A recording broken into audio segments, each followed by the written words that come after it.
change. But the damage is greater than any one company's experience. When Agile is done wrong, it almost always leads to lousy results. Lousy results lead to nervous customers, dissatisfied employees, activist investors, and a push to replace the management team.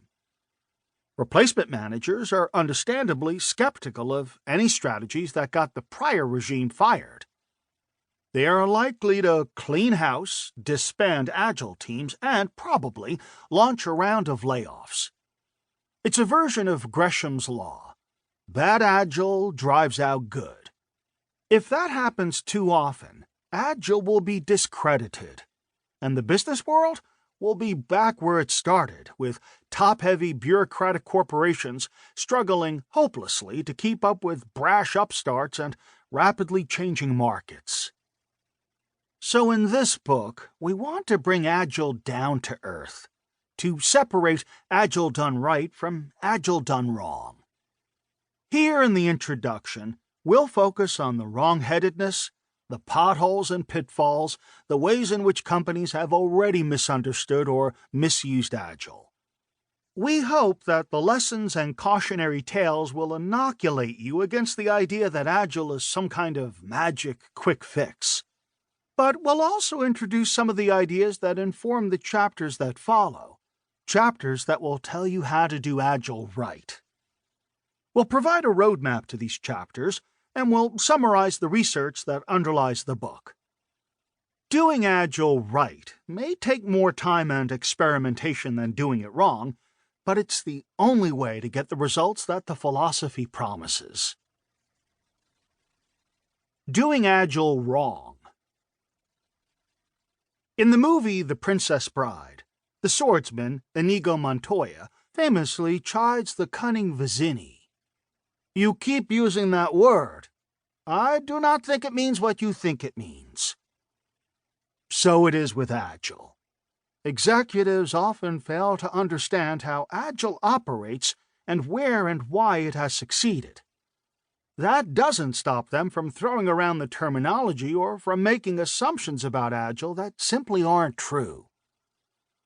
Some of these misunderstandings reflect the fact that Agile methods, especially those relating to expanding the scope and scale of Agile innovation teams, are still relatively new, and many business leaders haven't yet learned much about them. It's common to hear, for example, that Agile is great, but only for technology-based innovations and the IT departments that generate those innovations. This will come as news to National Public Radio, which used Agile methods to create new programs, to the people developing the Gripen fighter jet or Hires home appliances, and to the many companies using Agile to reshape their supply chains. Historically, to be sure, Agile has spread most rapidly in IT, but it is widely and successfully used in many other contexts, some of which have only minor technology-based components. Other failings, though we hate to say it, reflect a measure of cynicism on the part of corporate leaders. Consider the clever press release that Edward S. Lampert, CEO of Sears, issued in 2017. In addition to the cost reduction target announced today, we continue to assess our overall operating model and capital structure to become a more agile and innovative retailer focused on member experience. Agile in this context is a euphemism for layoffs. And Lampert isn't alone. Every month, we receive more requests for proposals that begin something like this.